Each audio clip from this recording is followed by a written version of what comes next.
Ladies and gentlemen, friends,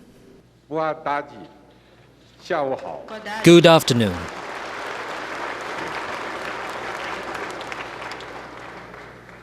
I'm very pleased to come here to the National Congress of Brazil and meet all the friends.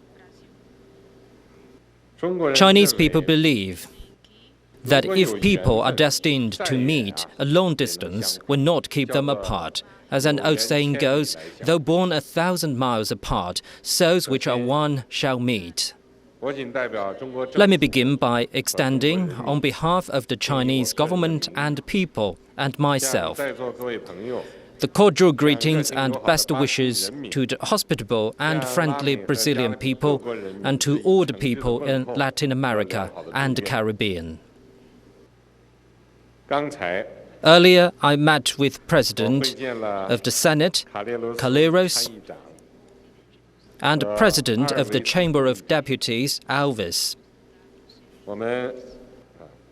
We had a short conversation. Tomorrow, I will meet President Dilma Rousseff to discuss the development plan of bilateral relations. I came to Brasilia once 5 years ago.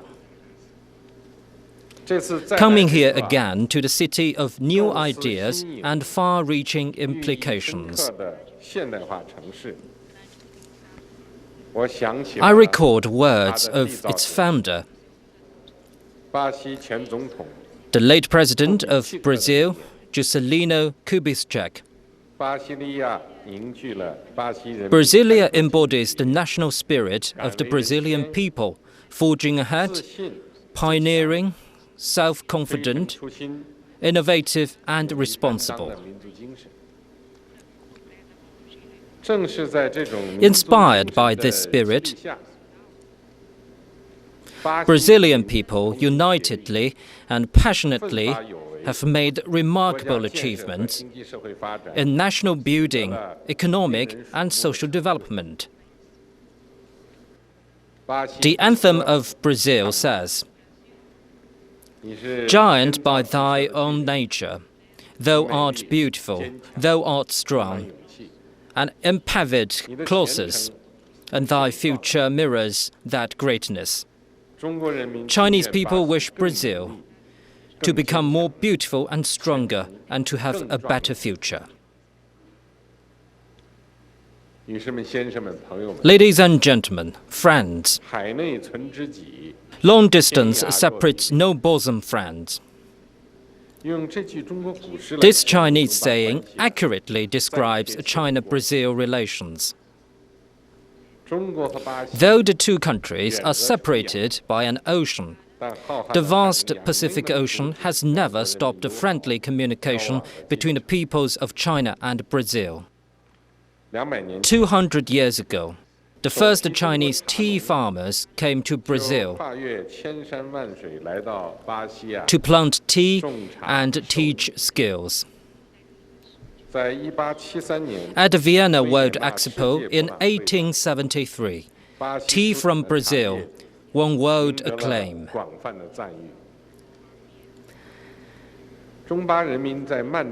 The sincere friendship between Chinese people and Brazilian people is very much like the work of those Chinese tea farmers, planting hope, harvesting joy, and tasting friendship. Zhang Daqian, a master of Chinese painting, lived in Brazil for 17 years in his Baden garden. There he finished many of his masterpieces, including the Great Yangtze River Scroll, Mount Huangshan Scroll, and Scroll of Nostalgia.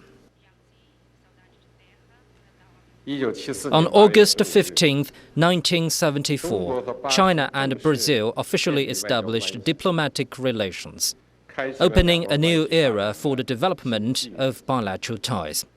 Confucius said that one begins to understand the world at the age of 40. We're happy to see that China-Brazil relationship, which is in its 40s, has become more stable and mature. Brazil is the first developing country to establish a strategic partnership with China, and is also the first Latin American country to establish a comprehensive strategic partnership with China. China and Brazil see each other as important partners. The continuous development of bilateral ties is a model for South-South cooperation.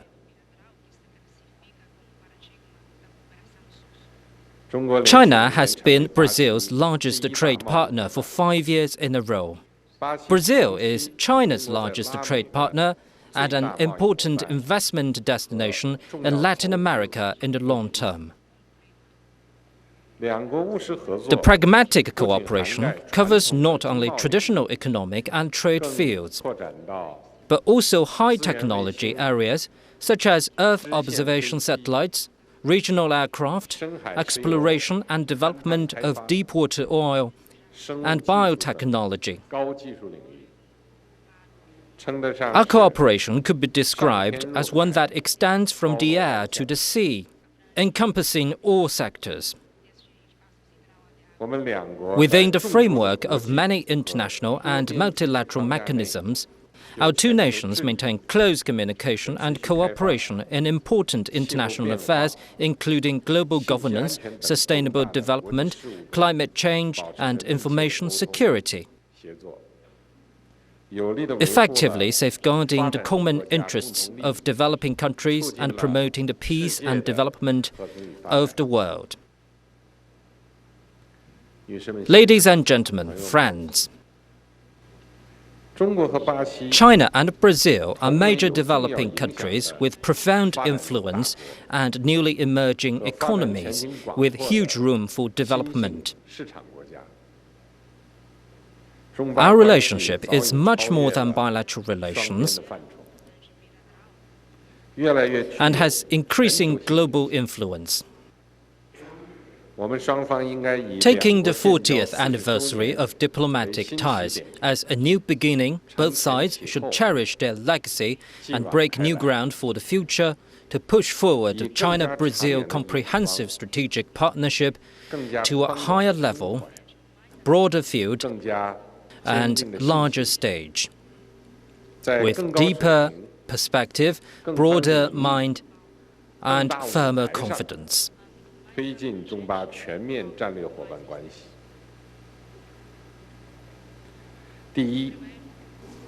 First, we should control the direction of strategic cooperation. Over the past 40 years, China and Brazil have insisted on mutual respect and equal treatment, no matter how the international situation has changed. And that's why both sides can make steady progress in a bilateral relationship. To maintain the core interests of China and Brazil, the two sides need to steadily increase strategic mutual trust and continue to understand and support each other on major issues bearing on respective core interests, such as state sovereignty, security, and territorial integrity. I have said that one can only know if the shoe fits the foot by trying it on. I've heard there is a similar proverb in Brazil. This is common sense that everyone knows. There is no medicine that can cure all diseases, nor a development pattern that fits everywhere. We should steadily support each other in the course of exploring development paths suited to respective national conditions. Communication between top leaders of the two countries has played an irreplaceable role in leading the development of bilateral relations. The two sides should maintain the momentum of exchanges by top leaders, as well as exchanges between the governments, parliaments, political parties, and at local level. strengthen strategic dialogue and communication, and proactively conduct the exchange of governing experiences. The legislative body plays an important role in the political activities of the state. Direct contact between legislators is an important part of bilateral ties. Not long ago, when President of the Chamber of Deputies Alves visited China, he told me that it's the consensus of the Brazilian government to strengthen cooperation with China.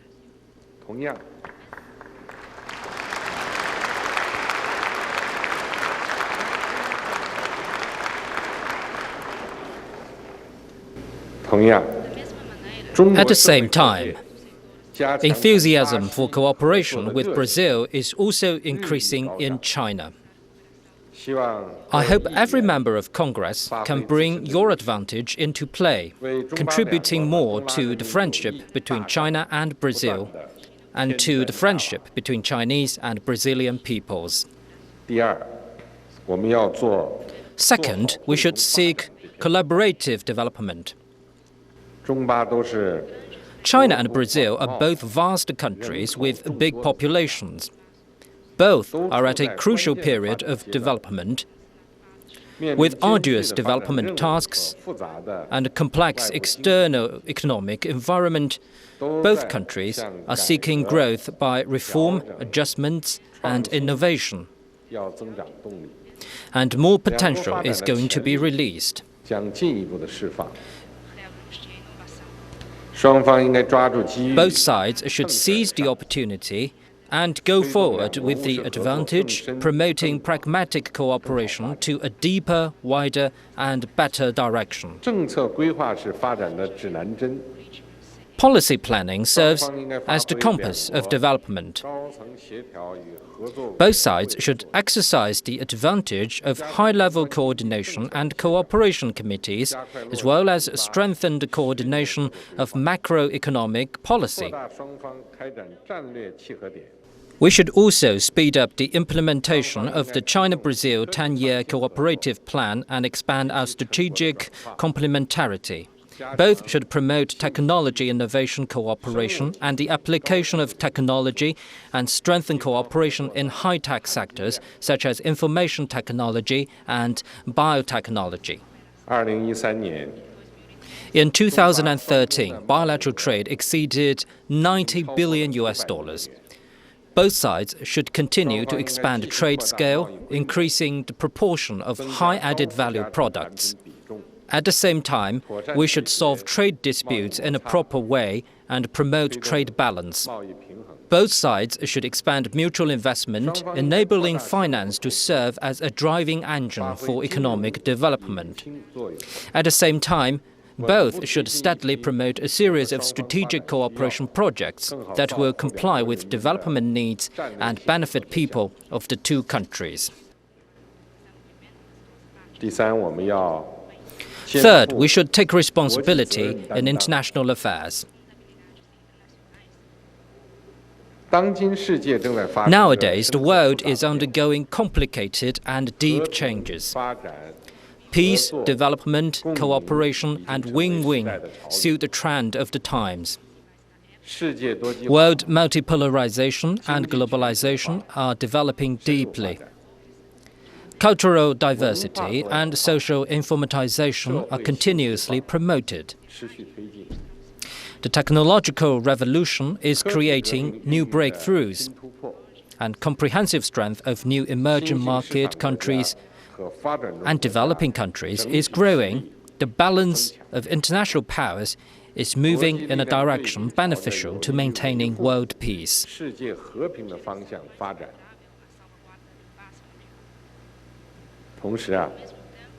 At the same time, the world is full of instability. The international financial crisis has a profound global influence. The uncertainty and unstable elements for the growth of the world economy are increasing. The imbalance of global development is escalating. Hegemonism, power politics, and new interventionism are increasing. Regional turbulence occurs frequently. Global issues such as food security, energy resource security, and cybersecurity cannot be ignored. Pushing for multipolarization, democracy in international relations, realizing sustainable development of the world economy, and maintaining diversification of the world cultures have become important global issues. Fairness and justice are the uppermost goals for all people in the world in the pursuit of the goals of international relations. However, fairness and justice are far from being realized in international relations nowadays. The architect of the National Congress building of Brazil, Oscar Niemeyer, once said, "If one day the world becomes fairer, life would be simpler." Human beings have only one Earth. All countries share one world. History tells us the law of jungle isn't a way of human coexistence. Military aggression can't bring us a wonderful world. Every nation in the world should obey the principles of equality, trusting each other, tolerance, learning from each other, cooperation, and seeking joint benefits. They should jointly safeguard and promote international fairness and justice and push for the construction of a harmonious world of sustained peace and joint prosperity.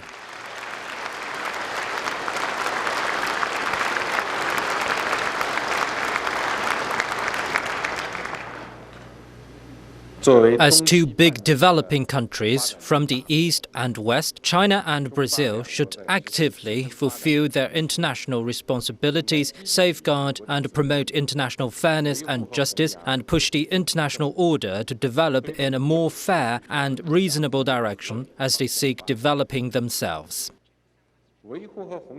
To safeguard and promote international fairness and justice, one must uphold the tenets and principles stated in the UN Charter. We should call for the respect of the sovereignty and territorial integrity of all nations, the respect of the diversity of the world's civilizations, and the diversity of development paths of every country. We should also call for the respect and safeguarding the right of people from every country to choose their social system on their own. We should oppose the politics of hegemony and power politics in various forms.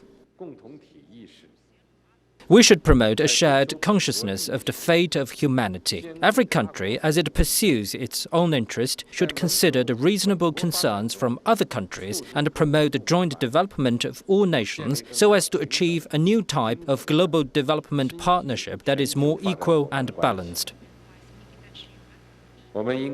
We should promote a concept of security that is united, comprehensive, cooperative, and sustainable. We should respect and protect the security of every country and enhance international and regional cooperation to jointly cope with the growing unconventional threats to society. We should strengthen the coordination and teamwork within the international and multilateral mechanisms such as the UN, the WTO, the G20 and BRICS to unite the strength of developing nations, actively participate in global management, and strive for more institutional power and say for developing countries.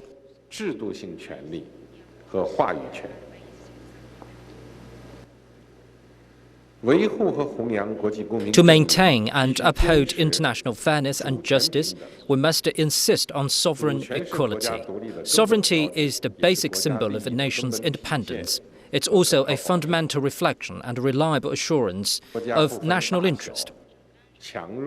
Countries, regardless of size, strength and wealth, are all equal members of the international community and share equal rights in participating in international affairs. Nations should respect one another's core interest and significant concerns. The affairs of each nation should be governed by its own people. The destiny of the world should be held in the hands of people of every nation, and global issues should only be handled through negotiations among the government and people of each country.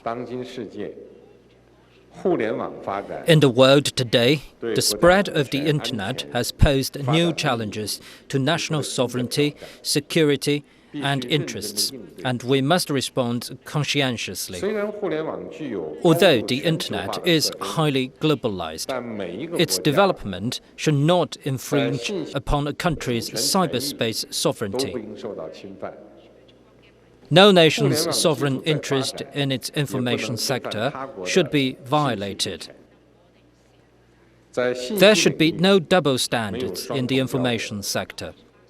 Every country has the right to protect its own information security.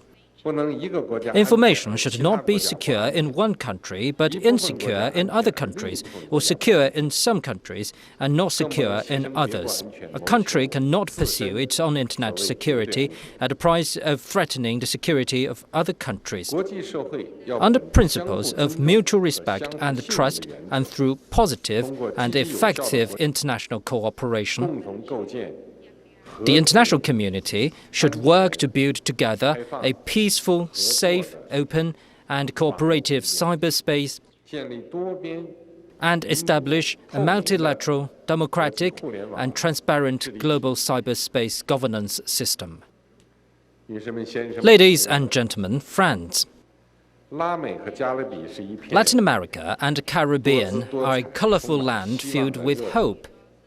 The Latin American liberator Simon Bolivar said, "The unification of the Latin American people is not someone's unique action, but a result of an inescapable fate."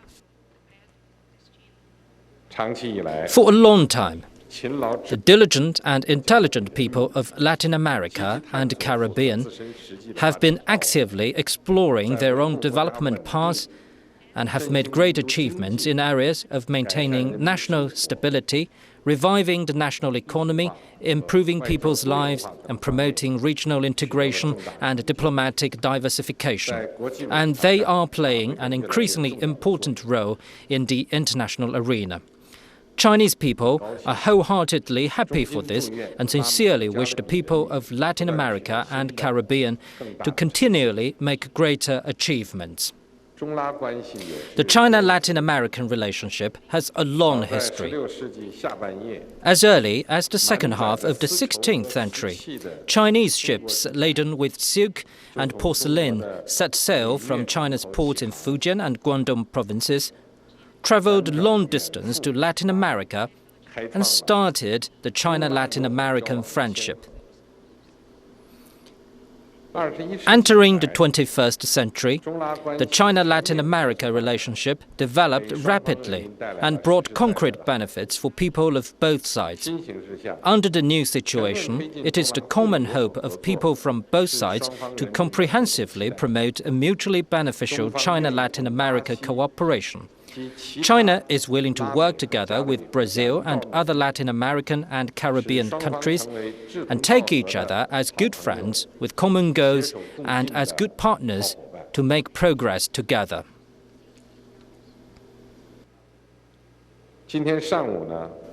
This morning, leaders of BRICS and Latin American countries have held a successful meeting.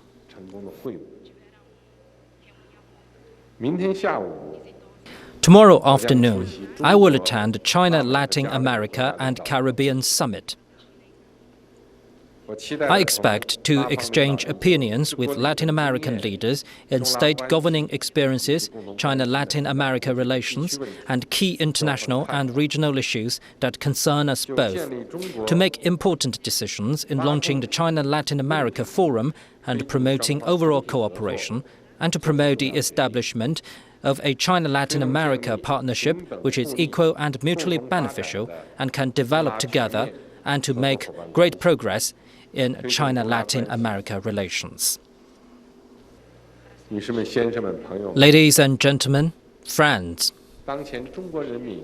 At present, the Chinese people are striving to achieve the Chinese dream, which is the great rejuvenation of the nation. China is the largest developing country in the world. Development is the key to solving all the problems the country is currently facing.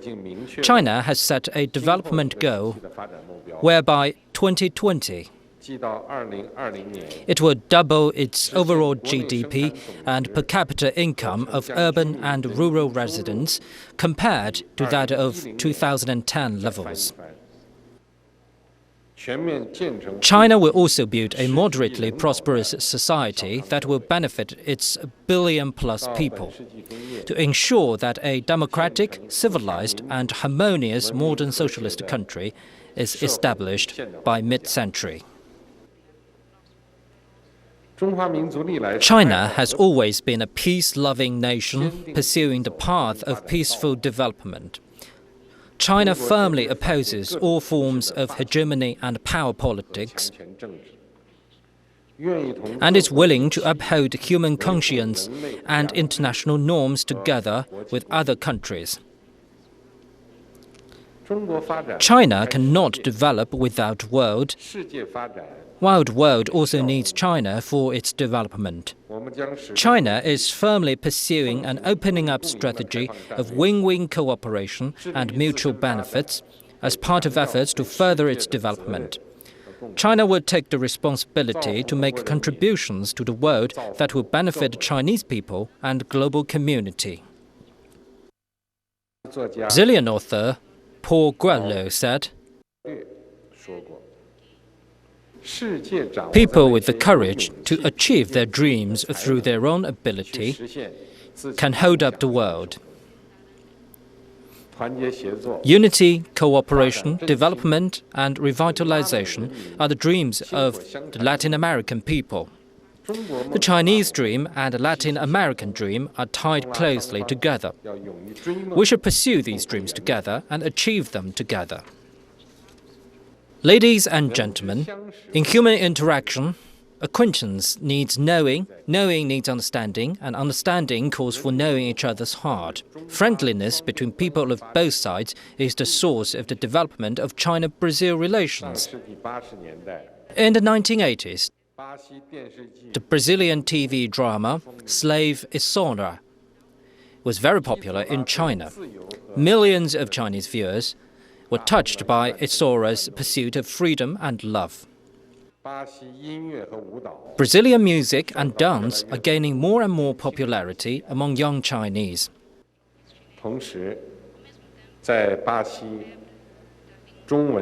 So, it's with the passion for Chinese language and Chinese culture in Brazil.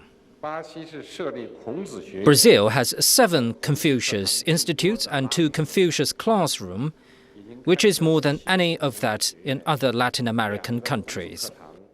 Those institutes and classrooms now have large numbers of students, and those numbers are expected to grow. China and Brazil should keep promoting culture and people-to-people exchanges and facilitate communication between their young people, ensuring the friendship passes from generation to generation. Brazilian people say that friendship is like wine. It improves with age.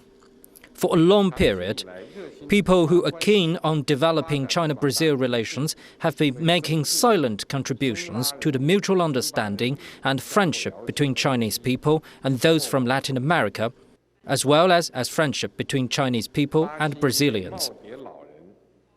The famous Brazilian scholar Carlos Tavares once said, "He's a Brazilian with a Chinese heart." For more than 40 years, he has been relentlessly studying China, publishing 8 books and more than 500 articles, and giving hundreds of speeches on China. Through his works, many Brazilians get to know and become closer to China.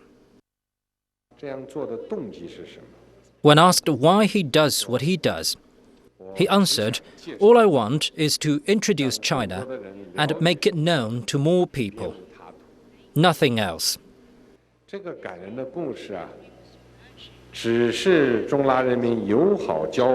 This touching story is just a beautiful and small part of a long history of friendship between China and Brazil. Because of the devotion of many Chinese, Brazilians and people from Latin America, China-Brazil relations and China-Latin America relations keep moving forward like the Yangtze River and the Amazon River.